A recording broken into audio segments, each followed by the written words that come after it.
आधुनिक जीवनशैलीच्या अतिव्यस्त दिनचर्येत भारतीयांच्या पारंपरिक खाण्याच्या सवयींकडे एक नवीन दृष्टिकोन आणला आहे. तुम्ही स्वयंपाक कौशल्यात नवखे असाल किंवा स्वयंपाक येत नसेल तरीही काळजी करण्याचे कारण नाही, कारण आता तुमच्याकडे फ्रोझन फूडचा पर्याय आहे. मग गोठवलेल्या खाद्यपदार्थांची मागणी जागतिक बाजारपेठेत मोठ्या प्रमाणावर वाढत आहे.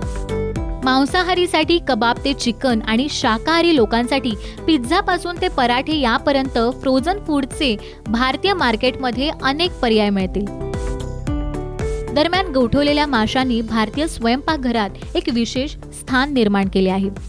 एकेकाळी मच्छीमारांपुरता मर्यादित असलेला मत्स्य उद्योग आज एक यशस्वी आणि प्रतिष्ठित लघु उद्योग म्हणून प्रस्थापित झाला आहे.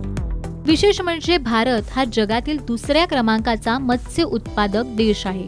बदलत्या तंत्रज्ञानाने या उद्योगात क्रांती केली आहे आणि त्याचे उत्कृष्ट उदाहरण म्हणजे गोठवलेले मासे. मासे हे उच्च प्रथिने, ओमेगा 3 फॅटी ऍसिड आणि इतर अनेक पोषक तत्वांचा मोठा स्रोत आहे. त्यांच्या वाढलेल्या मागणीने एकाच वेळी गोठवलेल्या माशांच्या मार्केटला चालना दिली आहे. मासे गोठवल्याने त्याचे शेल्फ लाईफ वाढते, तसेच त्यामुळे त्याची मागणी आणि पुरवठा यांच्यातील संतुलन सुनिश्चित होते. या व्हिडिओ डॉक्युमेंटरीद्वारे तुम्हाला गोठवलेल्या माशांच्या प्रक्रिया, व्यवसायाशी संबंधित सर्व आवश्यक माहिती आपल्यापर्यंत आम्ही पोहोचवत आहोत. प्रथम गोठवलेल्या माशांच्या प्रक्रियेसाठी आवश्यक असलेले यंत्र आणि उपकरणांबद्दल समजून घ्या. यंत्रामध्ये तुम्हाला water treatment plant, automatic washing unit, refrigerator unit, compressor, मासे कापण्याचे यंत्र, आईन क्रशर, वजनाचे यंत्र आणि पॅकेजिंग यंत्र यांची आवश्यकता असेल. डब्बे आणि इन्सुलेटेड बॉक्सेसचा वापर सामान्य उपकरणे म्हणून केला जाईल. उपकरणांसाठी सामान्य फर्निचरचा वापर करू शकता. प्रत्येक दिवशी 300 किलोग्रॅम उत्पादन क्षमता असणाऱ्या या यंत्रांना 12 ते 15 किलोवॅटचे इलेक्ट्रिक पॉवर कनेक्शन आवश्यक असेल. आपण गोठवलेल्या माशांच्या प्रक्रियेच्या व्यापाराबद्दल बोलत असल्याने साहजिकच कच्चे मासे आणि बर्फ हे कच्चा माल म्हणून वापरले जाईल. गोठवलेल्या माशांच्या प्रक्रियेसाठी सर्वात अगोदर कच्चा माल म्हणजे मासे गोळा केले जाते आणि त्यानंतर त्याची गुणवत्ता आणि प्रकारानुसार वेगवेगळे आणि वर्गीकरण केले जाईल. आता ते पूर्णपणे धुण्यासाठी आणि स्वच्छ करण्यासाठी टँकरमध्ये टाकले जाईल. साफसफाईची प्रक्रिया पूर्ण झाल्यावर हाडे, काटे आणि माशांचे इतर अवांछित भाग हाताने कापले जातात आणि सोलून काढले जातात. आता कवच व्यवस्थित साफ करून धुवून घेतले जाते, ज्यामुळे सर्व प्रकारची घाण एकदम स्वच्छ होते. त्यानंतर स्वच्छ केलेले खाद्य मांस बाजारातील मागणीनुसार विविध आकारात कापले जाते. मासे आता आवश्यक प्रमाणात वजन करून पॅक केले जातात. पॅकेजिंग पूर्ण झाल्यावर ते रेफ्रिजरेटर स्टोरेजमध्ये साठवले जाते. विशेष म्हणजे येथे तापमान उणे 28 अंश सेल्सिअस राखले जाते, जेणेकरून माशांचे शेल्फ लाईफ टिकेल. पॅकिंग केलेले गोठलेले मासे मागणीनुसार बाजारपेठेत पुरवण्यासाठी तयार आहेत. प्रक्रियेचा सारांश. चला आता आपण गोठलेल्या माशांवर प्रक्रिया करण्याच्या संपूर्ण पद्धतीचा त्वरित सारांश घेऊ. प्रथम तुम्ही कच्चे मासे मिळवाल आणि त्यांचा प्रकार आणि गुणवत्तेनुसार त्यांना वेगळे कराल.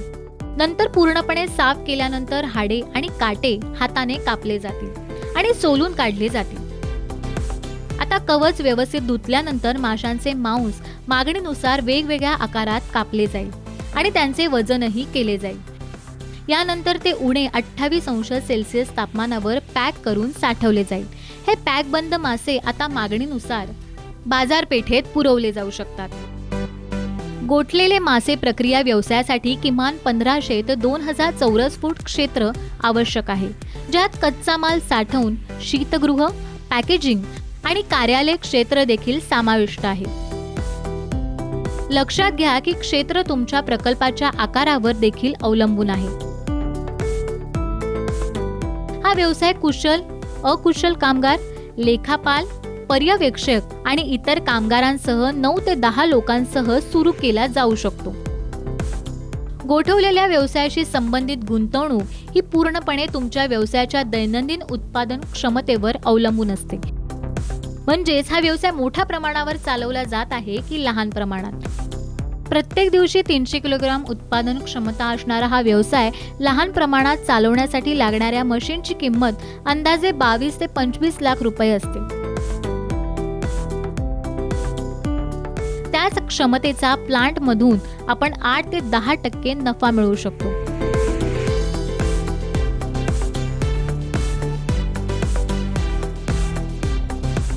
गोठवलेले मासे प्रक्रिया व्यवसाय सुरू करण्यासाठी तुम्हाला GST, उद्यम, FSSAI, वजन आणि माप यांसारखे काही परवाने आवश्यक आहेत.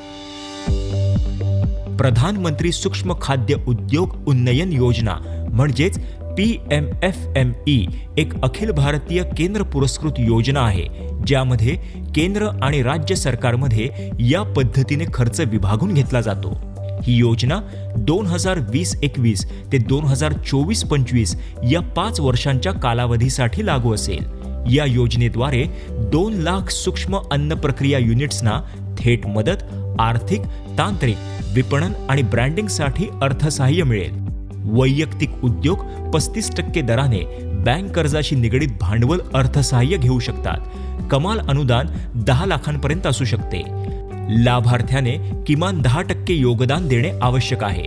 शेतकरी उत्पादक संस्था, FPOs, स्वयंसहाय्यता समूह, SHGS आणि उत्पादक सहकारी संस्थांसारख्या समूह उपक्रमांना भांडवली गुंतवणुकीसाठी 35% क्रेडिट लिंक अनुदानाचा लाभ देखील मिळतो. स्वयंसहाय्यता समूहांना अर्थात SHG यांना बीज भांडवल 40,000 रुपये प्रति सदस्य SHG फेडरेशन स्तरावर मिळू शकेल. योजनेअंतर्गत सामायिक पायाभूत सुविधा, प्रयोगशाळा, उष्मायन केंद्र, गोदाम, शीतगृह इत्यादी सारख्या सामान्य सेवांसाठी 35% बँक कर्जाशी निगडीत अनुदानाची तरतूद आहे. अन्न प्रक्रिया उद्योग मंत्रालयाद्वारे राबवण्यात येणाऱ्या PMFME योजना तसंच ऑपरेशन ग्रीन्स इत्यादी योजनांची तपशीलवार माहिती मंत्रालयाच्या वेबसाईट www.mofpi.nic.in वर उपलब्ध आहे. PMFME तसंच ऑपरेशन ग्रीन्स योजनांच्या माहितीसाठी तुम्ही 013022810809 या क्रमांकावर संपर्क साधू शकता. निफ्टेम वेबसाईटच्या PMFME लिंकवर फूड प्रोसेसिंगवरील उद्योग माहिती आणि व्हिडिओ उपलब्ध आहेत.